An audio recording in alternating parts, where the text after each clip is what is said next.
अरुण पन्नालाल को जमानत नहीं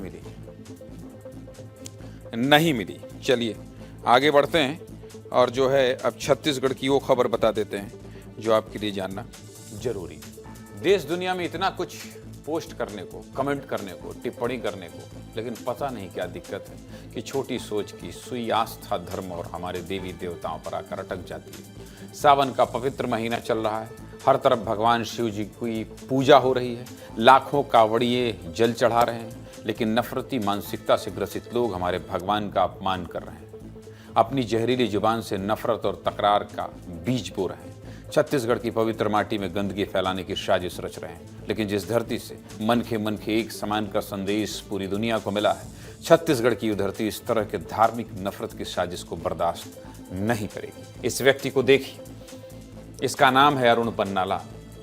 पहले मैं इनका बोलता था, लेकिन जिस तरह से इन्होंने काम किया है वो ठीक नहीं। अगर पद की बात करूं तो ये व्यक्ति क्रिश्चियन फोरम के अध्यक्ष हैं, मतलब ये धर्म विशेष के एक बड़े समाज का नेतृत्व करते हैं, धर्म विशेष के कई बड़े मामलों में शामिल रहते हैं। लेकिन बाकी धर्मों का कैसे सम्मान करना है, हिंदू देवी देवताओं को लेकर क्या भाव रखना है, इस आदमी को इसका कोई ज्ञान नहीं है। इसे ना तो सामाजिक सौहार्द का ख्याल है और ना ही करोड़ों लोगों की आस्था और विश्वास का ध्यान है। इस इंसान के लिए सीधे तौर पर ऐसे शब्दों का इस्तेमाल क्यों करना पड़ रहा है जानते हैं? क्योंकि इसने एक आपत्तिजनक फेसबुक पोस्ट पर जो कमेंट किया है वो इतना घिनौना है कि पूरा छत्तीसगढ़ इसको लेकर गुस्से में। हर कोई सख्त से सख्त कार्रवाई चाहता है। ऐसे में चलिए इस पोस्ट के बारे में आपको बता देता हूँ। दरअसल 6 अगस्त को हंसराज गोयल नाम के व्यक्ति ने अपने फेसबुक पेज पर एक पोस्ट किया जिसमें भगवान भोलेनाथ को लेकर आपत्तिजनक टिप्पणी की गई थी। और इसी पोस्ट पर महान ज्ञानी अरुण पन्नालाल ने भी शिवलिंग को लेकर कमेंट कर दिया, जो इतना भद्दा और घिनौना था कि इसे ना तो दिखाया जा सकता है और ना ही बताया जा सकता है। बस इतना समझ लीजिए कि हमारे शंकर भगवान को लेकर इसने जो टिप्पणी की वो किसी भी कीमत में माफ करने लायक नहीं, वो किसी भी कीमत में स्वीकार करने लायक नहीं। इसीलिए इस पोस्ट को ब्लर करके चलाना पड़ रहा है, यानी धुंधला करके। जब पोस्ट वायरल हुआ तो विवाद ज्यादा बढ़ा। बीजेपी और हिंदू संगठनों के कार्यकर्ता अरुण पन्नालाल के घर के सामने इकट्ठा हो गए और जमकर नारेबाजी करने लगे। आरोपियों के खिलाफ सख्त कार्रवाई की मांग करने लगे, जिसके बाद विवाद ज्यादा न बढ़ जाए इसके लिए मौके पर पुलिस के जवानों को भी तैनात किया गया। सबसे पहले लोगों का विरोध आपको दिखाता हूं, देखिए।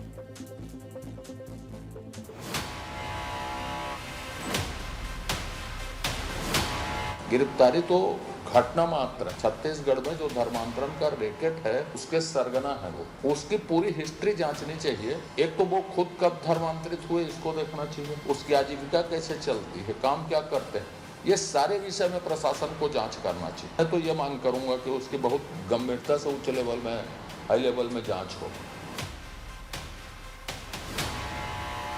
अरुण पन्नालाल जो बेहद विवादित व्यक्ति हैं, उन्होंने भी एक बेहद अभद्र टिप्पणी इसी पोस्ट में की है। क्या हिंदू भावनाओं से कोई भी खेल सकता है, कुछ भी लिख सकता है?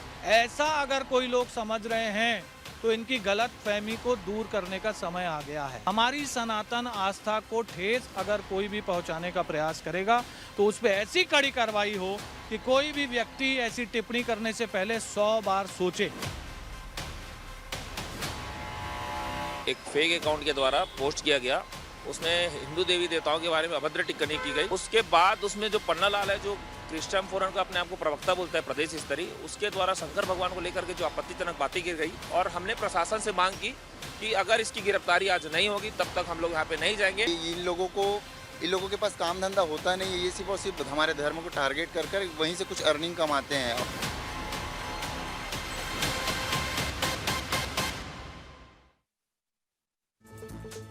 हिंदू संगठनों के प्रदर्शन के बाद पुलिस ने देर रात अरुण पन्नालाल को गिरफ्तार कर लिया। फिर आज आरोपी को कोर्ट में पेश किया गया, जहां कोर्ट ने अरुण पन्नालाल की जमानत याचिका ही खारिज कर दी और 14 दिन की जुडिशियल रिमांड पर जेल भेज दिया। साथ ही विवादित पोस्ट को भी फेसबुक से हटा दिया गया। पूरे मामले पर क्या कह रहे हैं पुलिस के अधिकारी, सुनिए। धार्मिक भावनाओं को आहत करने संबंधी पोस्ट के आधार पर शिकायत दर्ज कराई गई थी और सिविल लाइन थाने में शिकायत दर्ज कराई गई। शिकायत के आधार पर थाना सिविल लाइन में अपराध पंजीबद्ध किया गया है। अपराध पंजीबद्ध करने के पश्चात प्रकरण को विवेचना में लेते हुए साक्ष्य संकलन किए गए और एक अभियुक्त अरुण पन्नालाल को गिरफ्तार किया गया है। गिरफ्तार करके माननीय न्यायालय में प्रस्तुत किया जा रहा है। इसमें साइबर सेल की भी मदद ली जा रही है। तकनीकी साक्ष्यों, अन्य साक्ष्यों के आधार पर इसमें आगे वैधानिक कार्रवाई की जा रही है। धार्मिक भावनाओं को आहत करने संबंधी पोस्ट के आधार पर शिकायत दर्ज कराई गई थी और सिविल लाइन थाने में शिकायत दर्ज कराई गई। शिकायत के आधार पर थाना सिविल लाइन में अपराध पंजीबद्ध किया गया है।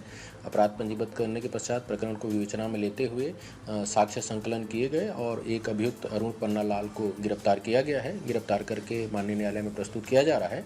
इसमें साइबर सेल की भी मदद ली जा रही है। तकनीकी साक्ष्यों अन्य इस देश में जितने भी नफरती सोच वाले लोग हैं उन्हें आज कुछ समझाना चाहता हूं, उनके फायदे के लिए कुछ बताना चाहता हूं, संविधान और धर्म ग्रंथ का पाठ पढ़ाना चाहता हूं। देखिए, भारत के संविधान में भी सभी धर्मों को एक समान बताया गया। हमारा संविधान हर धर्म, हर आस्था और उनसे जुड़े देवी देवताओं को मानने वालों के लिए समान अधिकार देता है और देश में मौजूद सभी धर्मों के आदर की बात कहता है। साथ ही अगर अरुण पन्नालाल जैसा कोई व्यक्ति धार्मिक भावनाओं को ठेस पहुंचाने या अपमान करने का काम करता है तो हमारा संविधान बीएनएस की धारा 299 के तहत सख्त कानूनी कार्रवाई और सजा का प्रावधान देता है। इतना ही नहीं, अरुण पन्नालाल अभी और सुनिए।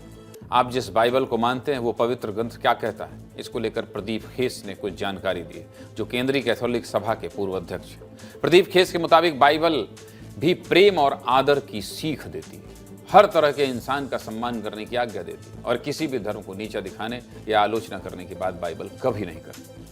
लेकिन ये बात आपको समझ में नहीं आएगी क्योंकि आपकी सोच का स्तर बहुत छोटा है। क्या कह रहे हैं कैथोलिक सभा के पूर्व अध्यक्ष, सुनिए।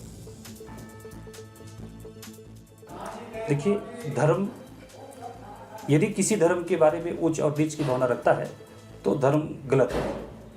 बाइबल में ऐसा कहीं पर जिक्र नहीं है कि अन्य धर्मों के बारे में आलोचना वाली बातें या नीचा दिखाने वाली बातें, ऐसा कहीं पे मेंशन नहीं करता है।